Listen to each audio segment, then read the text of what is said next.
And now, it's time for another Dice Tower review with Tom Vasel. Hey folks, today we're taking a look at Star Wars Escape from Jakku. This is a toy. I don't normally do toys, but this looked like a game, right? It's Star Wars, yay. It looked like a solitaire style game, and it is kind of. So while I don't normally do this, and I wouldn't pay the steep price for this, it's like $50, but I got it on a steep discount, and so I was dying to see how this thing works. So we're going to take a look at this toy, which is a kind of a giant electronic moving around, where it's going to be moving around and spinning, and you're going to be attacking and swooping. Is that worth playing? Let's take a look.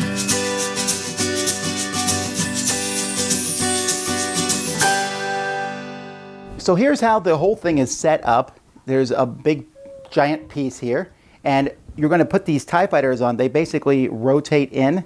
You slide them in like this. They actually have metal TIE fighters that you can put here. The Millennium Falcon is the most important part, and this piece is here.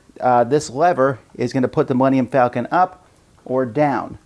All right, so let's see if we can show you how it works. You'll need some AA batteries to get this started, and once you start it up, they're going to move around like this. Now the TIE fighters move a little bit faster than the Millennium Falcon. And so what you're going to do is you're going to pull back on the Millennium Falcon, and it will do a loop.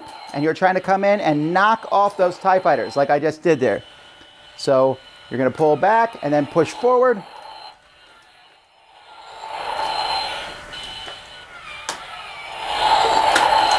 So it's really interesting because if you hold it too high, you'll hear that it hurts. It kind of makes that rumbling sound.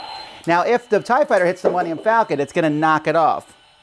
When the Millennium Falcon knocks off, it's basically there's a release lever here. The Millennium Falcon slides in like this, and when you hit it, it just pops right off. The TIE fighters are harder to knock off. I mean, you really have to hit them to make them fall off. And so your goal is to knock off all three of these before you come off. Now, there's also, you can put a first order ship in here, and when you do that, it uses a different sound effects. You just switch a different way, see? And you can press this button to shoot the gun, and it doesn't do anything. Shoot, shoot, shoot, shoot, shoot, shoot, shoot, shoot, shoot. You think that's funny? Yeah, it is funny. Anyhow, so that's pretty much it. Now, problematically, this doesn't come apart very easily at all. You're going to have to take the whole thing apart. You're going to have to find a place to store it. If you're going to store it like this, I'd have no idea where you're going to do so.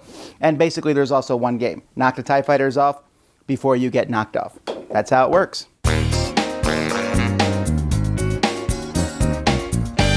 All right, so the sound effects are good. Seeing the ship come up and down. I could do that all day. Shooting the different gun. The Millennium Falcon is a Hot Wheels thing, and so it's a very cool toy, I guess, that you can fly around. They have these guns in the bottom of that look a little odd, but that's basically just so that it can knock off these things. Now, I said that this gets knocked off pretty easy. The TIE fighters are harder. In fact, I found that on my set here, 2 of them come off more easily than the third one. Now, they all come off, but you have to hit them just right, and that makes it probably a better game. Here's the deal, though. This is a very one-shot style thing. This isn't like pinball. This is a, hey, can you swoop down, knock all 3 off? Okay, let's do it again. Let's do it again. Let's do it again. And you're doing the same thing over and over and over and over and over again, and then you get bored of it, right? So this is kind of a one-shot thing, bringing it out at parties. Everyone's like, oh, wow, because this is cool. In fact, I think you could snap off this and use this bottom part in a basically a miniatures game for Star Wars because it's really cool looking. And the Millennium Falcon's neat, and yay, for separate prices you can buy even more stuff. But it's a one-shot thing. Even still, I might have kept it, but this thing is mega massive. And I'm afraid to push these things too far. I think I can snap these pieces out, but let's say I snap the top part and this top part of the Star Destroyer off, which is what holds this bar in place. Even then, I have to store it in this mega box and put it somewhere. So you're pulling it out for like a quick play of a game. Hey, it's Star Wars. Star Wars is fun.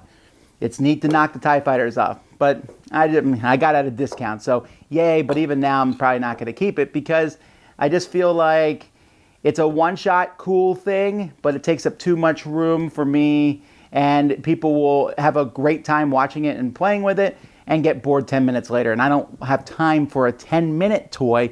I want a toy that's going to last a long time. Dice Tower Judgment, approved. Dice Tower Judgment, cool toy, but just too big.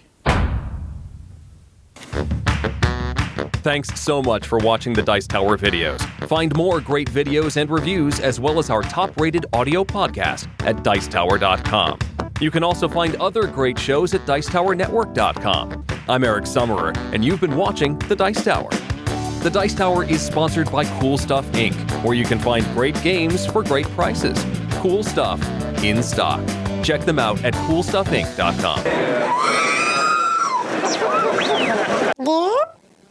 There.